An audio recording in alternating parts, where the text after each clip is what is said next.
el Fondo Histórico del Poder Judicial, ubicado en Palacio de Justicia, permanece un valioso expediente, el seguido contra Francisco Zárate, alias el Rey del Monte, a quien no le perdonaron la vida y lo condenaron a la pena máxima por asaltar y atacar a sus víctimas.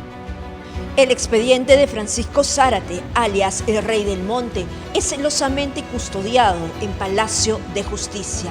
Hoy vamos a poder acceder a este valioso manuscrito.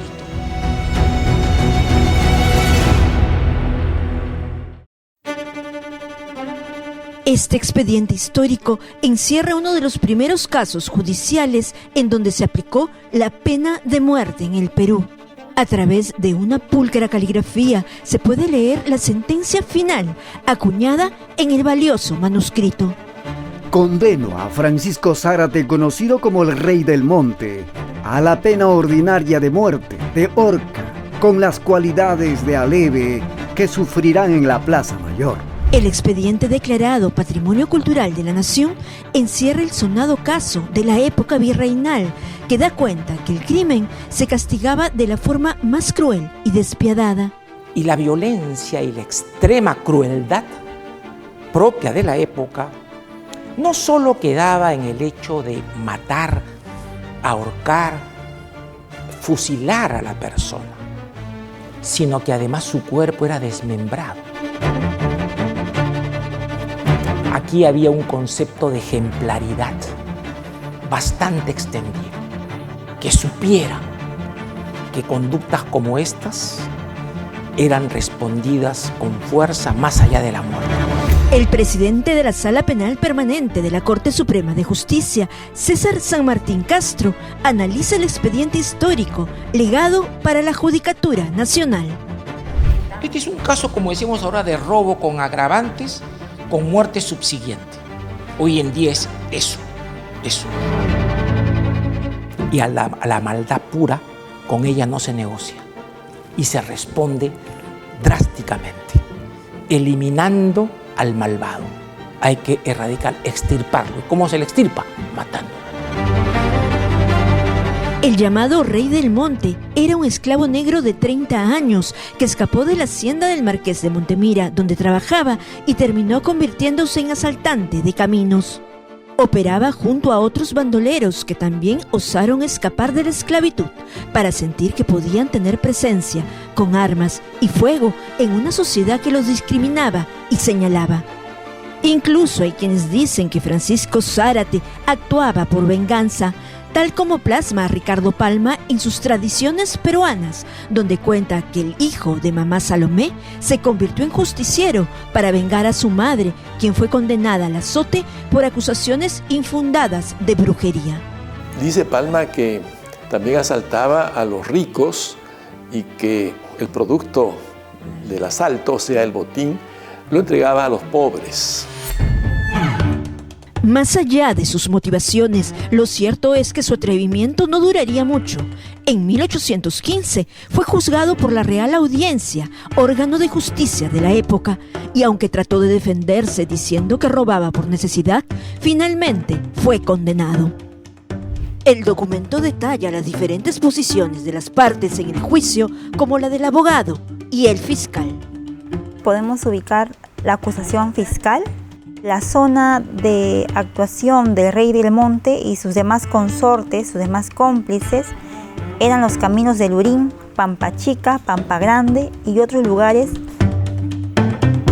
La línea de la defensa iba fundamentalmente a lógicas sociales, a sostener que ellos lo hacían por necesidad. Y allí destacó el abogado esa idea de decir, dado esto, no se le puede imponer pena de muerte.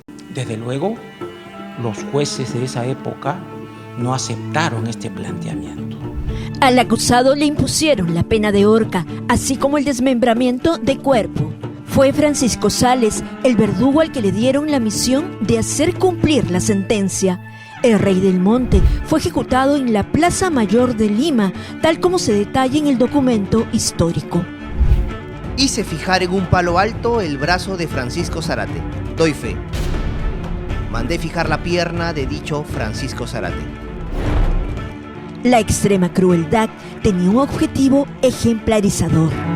El hecho de no solo matar en público, fusilarlo o ahorcarlo en público, o con otro tipo de penas muy graves, y el hecho fundamental de luego desmembrarlo y que sus restos fueran a determinados lugares públicos o vinculados de una u otra forma al reo, determina el hecho de disuadir bajo la lógica de la sangre, de la violencia, de la respuesta dura del Estado. Uno de los cómplices del Rey del Monte fue Adrián Pacheco, a quien le impusieron la misma pena. Sin embargo, logró escapar con dirección a Chile y Argentina, donde habría servido al ejército del libertador José de San Martín.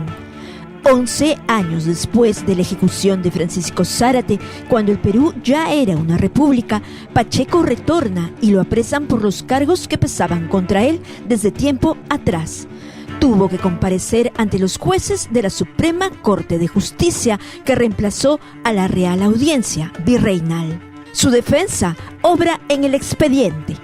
Sacrifiqué mi sangre en defensa de mi amada patria, para esperar de ella toda indulgencia y perdón. Y para ello, pido y suplico, se digne concederme la gracia de ponerme en libertad.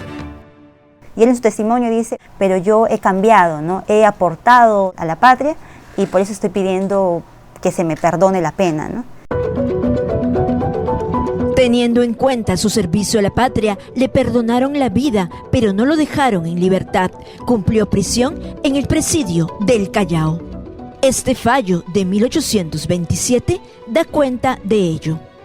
Ejecútese la suprema determinación en que se conmuta al reo Adrián Pacheco la pena de muerte que se impuso por sentencia el 2 de octubre de 1815 por 4 años de destierro al presidio del Callao.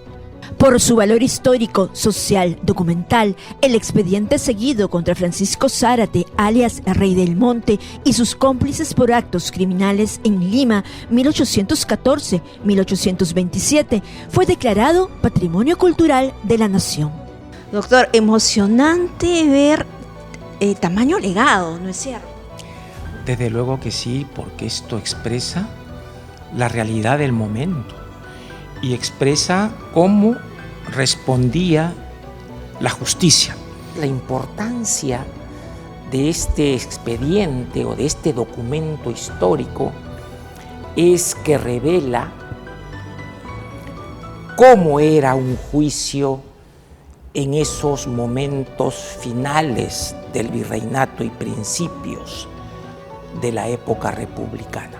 Por lo que expresa, porque expresa una época, expresa unas relaciones sociales de esa época, expresa cómo se entendía la justicia, cómo se entendían las penas y sobre todo y fundamentalmente es un expediente que da cuenta de la estructura social en ese momento.